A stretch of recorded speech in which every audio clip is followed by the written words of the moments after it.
ሰላም እንዴት ናችሁ? ሄደሱ ሄልቲ ቤተሰባዎች እኔ እግዚአብሔር ይመስገን ደህና ነኝ። በያላችሁ በሰላማችሁ ይዛ ዛሬም እንደተለመደው በአንድ አስተማሪና ጠቃሚ ቪዲዮ ተመልሻለሁ።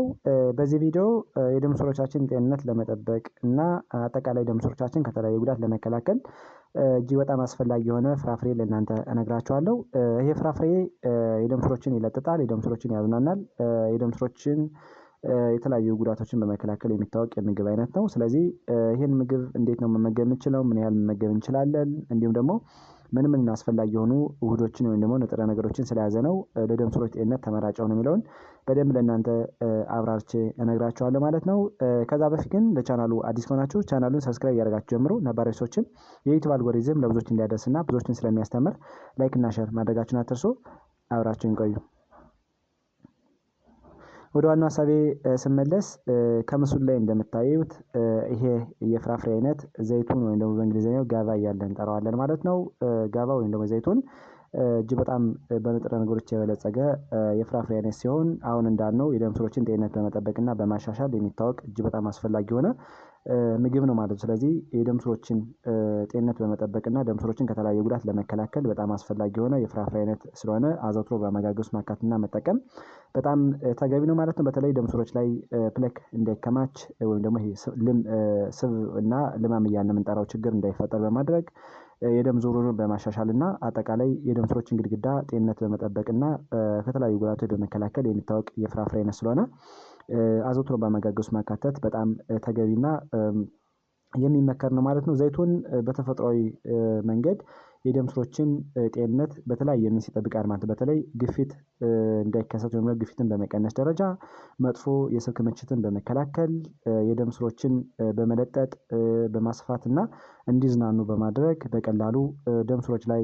የተለያየ ጉዳት እንዳይከሰት ይከላከላል ማለት ነው። ስለዚህ ዘይቱን እንደሚታወቀው በጣም በተፈጥሯዊ መንገድ ጣፋጭና ወደነው የምንመገበው የምግብ አይነት ስለሆነ ይህን ያህል ጥቅም እንዳለው ካወቅን ደግሞ አዘውትረን የምንጠቀመው የደም ስሮቻችን ጤንነት በመጠበቅና የተሻለ የደም ዝውውር እንዲኖረን የሚያደርግ የምግብ አይነት ስለሆነ መጠቀም በጣም ተገቢ ነው ማለት ነው።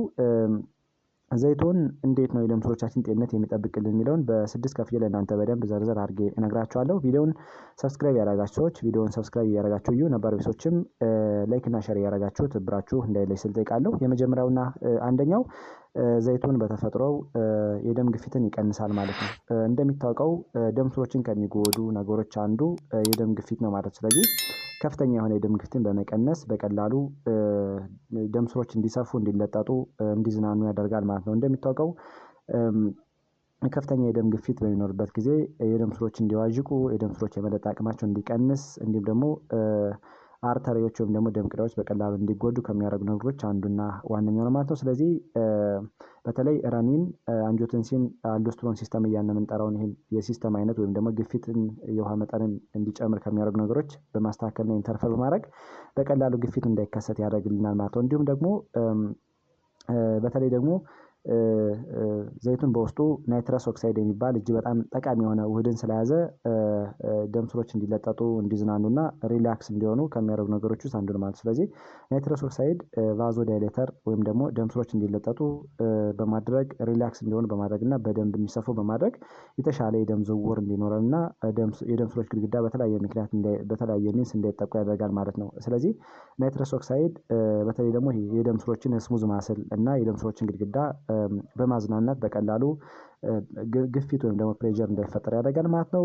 ሌላው ደግሞ ዘይቱን በውስጡ በከፍተኛ ደረጃ ፖታሲየም ብለን የምንጠራውን ማዕድን ይዟል። ይህ ፖታሲየም በተለይ ደግሞ ከፍተኛ የሆነ የሶዲየም ክምችት ሰውነታችን ውስጥ ካለ ወይም ደግሞ ኢምባላንስ የሆነ የሶዲየም ክምችት ካለ ኒውትራላይዝ በማድረግ በቀላሉ ከፍተኛ የሆነ ፈሳሽና ከፍተኛ የሆነ የጨው ክምችት ሰውነታችን ውስጥ እንዳይኖር ያደርጋል ማለት ነው። ከፍተኛ የሆነ የጨው ክምችት በሚኖርበት ጊዜ ውሃን ስለሚስብ በቀላሉ ለግፊት እንዲጠቃ ከሚያደርጉ ነገሮች አንዱ ማለት ነው። ስለዚህ ይህንን በመቀነስ በቀላሉ ለደም ግፊት እንዳንሰቃይ፣ ለደም ግፊት እንዳንጠቃና አጠቃላይ ደም ስሮችን እንዳይጎዱ ያደርጋል ማለት ነው። ሁለተኛ ልማምን እና አጠቃላይ አተሮስክለሮሲስ እያልን የምንጠራውን ችግር እንዳይፈጠር በተለይ ደግሞ ደም ቅዳዎች እንዳይዋዥቁ፣ ደም ቅዳዎች በቀላሉ ሃርድ እንዳይሆኑ የሚከላከልን የምግብ አይነት ነው ማለት ነው።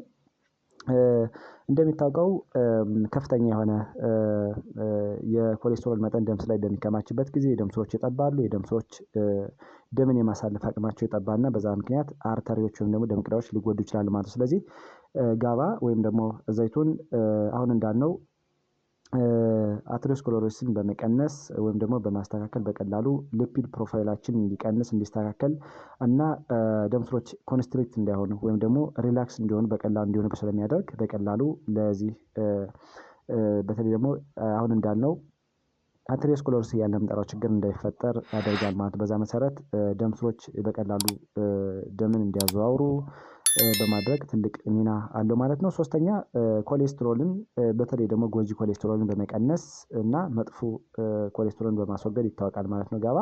እንዲሁም ደግሞ ለሰውነታችን በጣም አስፈላጊ የሆነ ኮሌስትሮልን ይጨምርልናል ማለት ነው። ስለዚህ ዘይቱን አዘውትሮ መጠቀም የስብ ክምችት ደም ስሮች ላይ እንዳይፈጠር በማድረግም ትልቅ ሚና አለው ማለት ነው። በተለይ ደግሞ ፍሬውንም ቅጠሉንም በአመጋገብ ውስጥ ብናካትት አጠቃላይ ቶታል ኮሌስትሮል እያልን የምንጠራውን ይቀንሳል። ጎጂ ኮሌስትሮል ወይም ደግሞ ባድ ኮሌስትሮል እያልን የምንጠራውን ይቀንስልናል። እንዲሁም ደግሞ ለሰውነታችን አስፈላጊ የሆነውን ኤችዲኤል እያልን የምንጠራውን ጉድ ኮሌስትሮል ይጨምርልናል ማለት ነው። አሁን የጠቀስናቸው እነዚህ መጥፎ ኮሌስትሮሎች ደም ስር ላይ ፕላክ ቢውልድ አፕ በሚሆንበት ጊዜ ወይም ደግሞ ለማን በሚፈጠርበት ጊዜ የደም ዝውውር በተሻለ መጠን እንዳይዘዋወር ያደርጋል። ደም ስሮች ይጠባሉ። የተለያዩ ኢንፍላማቶሪ ሚዲየተሮች ወይም ደግሞ ብግነት በመፍጠር ደም ስሮች እንዲቆስሉ ደም ስሮች እንዲጠቡ ያደርጋል ማለት። በዛ መሰረት ደም ስሮች እንዲላሽቁና በተለይ ደግሞ ደም ቅዳዎች እንዲጎዱ ያደርጋል ማለት። ስለዚህ ይህንን ሂደት ብሬክ በማድረግና በመቀነስ ዘይቱን ትልቅ ሚና አለው ማለት ነው። አራተኛ የደም ስሮችን ግድግዳ ጤንነት ከሚጠብቁ አስፈላጊ የሆኑ ምግቦችና ፍራፍሬዎች አንዱ ነው ማለት ነው። ዘይቱን በተለይ ዘይቱን በውስጡ በጣም አስፈላጊ የሆኑ ኮምፓውንዶችን ይዟል። ለምሳሌ ኦሊጎሳይል ሴራማይድ ኪሪሲቲን ዳይ ግላይኮሴል ዳይ አሳይል ግላይኮል እያልን የምንጠራቸው እነዚህ በጣም አስፈላጊ የሆኑ ውህዶችን ስለያዘ በቀላሉ ደም ስሮች ግድግዳ ላይ ችግር እንዳይፈጠር በማድረግ የደም ስሮችን ግድግዳ በጤንነት በመጠበቅ እና አጠቃላይ የደም ስርን ስሙዝ ማስ እያልን የምንጠራውን ፓርት በማስተካከል የተሻለ የደም ዝውውር እንዲኖረን ያደርጋል ማለት ነው። ስለዚህ እነዚህን የመሳሰሉ ጠንካራ የሆኑ ውህዶችን ስለያዘ በቀላሉ የደም ስሮች ግድግዳ በተለያየ ምክንያት ሊመጡ የሚችሉ ችግሮችን በመከላከል እና ደም ስሮች ግድግዳ ላይ ህመም እንዳይፈጠር እንዲሁም ደግሞ ተላላፊ ከሆኑ በሽታዎች ጋር ተያይዞ ሊፈጠሩ የሚችሉ ችግሮችን በመቀነስ ደረጃ በጣም አስፈላጊ ነው ማለት ነው። አምስተኛ ዘይቱን በውስጡ ጸረ ሙቀታማ ኬሚካሎችን ወይም ደግሞ አንቲኦክሲዳንቶችን ይዟል ማለት ነው። በተለይ ፓወርፉል የሆኑ አንቲኦክሲዳንቶችን ወይም ደግሞ ጸረ ሙቀታማ ኬሚካሎችን ለምሳሌ ቫይታሚን ሲ፣ ፖሊፊኖል እና ፍላቮኖይድ የመሳሰሉ በጣም አስፈላጊ የሆኑ ኮምፓውንዶችን ይዟል ማለት ነው። እነዚህ ኮምፓውንዶች ደም ስሮች ላይ ኦክሲዴቲቭ ስትረስ እንዲሁም ደግሞ ኢንፍላሜሽን እያልን የምንጠራቸው ያ ማለት የኦክሳይድ ውጥረት እና ብግነት ደም ስሮች ላይ እንዳይፈጠር በማድረግ እጅግ በጣም አስፈላጊ ነው ማለት ነው። ዘይቱን በተለይ እነዚህ ሁለት ነገሮች ደም ስሮችን ከሚጎዱና ደም ስሮች እንዲዋጁ ከሚያደርጉ ነገሮች በዋነኝነት የሚጠቀሱ ናቸው ማለት። ስለዚህ ይህ ሂደት እንዳይፈጠር በማድረግ እና ደም ስሮች ላይ ህመም እንዳይፈጠር ብግነት እንዳይፈጠር በማድረግ በጣም አስፈላጊ ነው ማለት ነው። ስድስተኛ እና የመጨረሻው ብለድ ግሉኮስን ኮንትሮል ያደርግልናል። ዘይቱን በተለይ እንደሚታወቀው ከፍተኛ የስኳር መጠን ደም ውስጥ በሚበዛበት ጊዜ የኢንሱሊን ሴንሲቲቪቲ በዲዝራፕት በሚሆንበት ጊዜ እና አንዳንድ ነገሮች በሚፈጠሩበት ጊዜ የስኳር በሽተኞች የደም ስሮቻቸው በተለያየ ምክንያት ይጎዳሉ ማለት ነው። ስለዚህ አሁን እንዳልነው ዘይቱን ኢንዳይሬክትሊ ቀጥታ ሳይሆን በተዘዋዋሪ የደም ስሮችን ጤንነት በመጠበቅ እና ከደም ዝውውር ጋር ተያይዞ ሊከሰቱ የሚችሉ አንዳንድ ችግሮችን እንዲሁም ደግሞ ስኳር ጋር ሊመጡ የሚችሉ ኮምፕሊኬሽኖችን በመቀነስ የደም ስሮች በተለያየ ምክንያት በተለያየ መጠን እንዳይጎዱ ይከላከላል ማለት ነው። ስለዚህ ከስኳር በሽተኞች ጋር ተያይዞ ሊከሰት የሚችለውን የስኳር ኮምፕሊኬሽን በመቀነስና በማስተካከል ጽዱ የሆነ የደም ስሮች ጤንነት እንዲኖር ያደርጋል ማለት ነው። በመጨረሻ እንዴት መጠቀም እንችላለን የሚለውን ስናይ በመጀመሪያ ቅጠሉን በሻይ መልክ መጠቀም እንችላለን። በተለይ ከ3 እስከ 5 ቅጠሎችን በመቁረጥ በንጽህና በማጠብ በሻይ መልክ መጠቀም እንችላለን ማለት ነው። ሌላው ደግሞ ፍሬውን ወይም ደግሞ ዘይቱን የበሰለውን ዘይቱን በምንም ነገር ሳንጨምር ናቹራሊ መመገብ እንችላለን። ሌላው በሰላድ መልክ ጁስ በማዘጋጀት እንዲሁም ሌሎችንም ነገሮች አብረን በመጠቀም የምናዘጋጀው እና የምንጠቀም የምግብ አይነት ነው ማለት ነው። በየቀኑ ምን ያህል መጠቀም እንችላለን የሚለውን ስናይ ብዙ ጊዜ ቅጠሉን ከሆነ ከ3 እስከ 5 ቅጠሎችን በየቀኑ መጠቀም እንችላለን በሻይ መልክ ማለት ነው። ሌላው ደግሞ ፍሬውን ደግሞ ወይም ደግሞ የዘይቱንን ፍራፍሬ ከ1 እስከ 2 መጠቀም እንችላለን በየቀኑ ማለት ነው። በተለይ ደግሞ ከ160 እስከ 240 ግራም በየቀኑ መጠቀም እንችላለን ማለት ነው። ስለዚህ እንደሚታወቀው እንደ ሰዎች የእድሜ ሁኔታ እንደ ጾታ ሁኔታ እንዲሁም ደግሞ አጠቃላይ የሰዎች የጤና ሁኔታ ቢለያይም ግን ህፃናት ከሆኑ የተወሰነ መጠቀም ይችላሉ።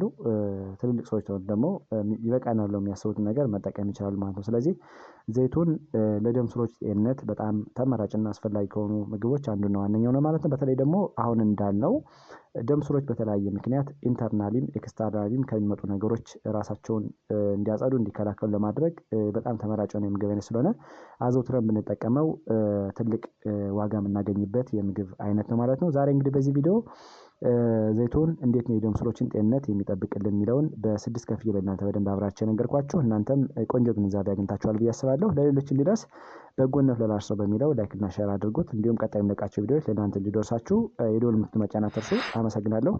ባይ ባይ።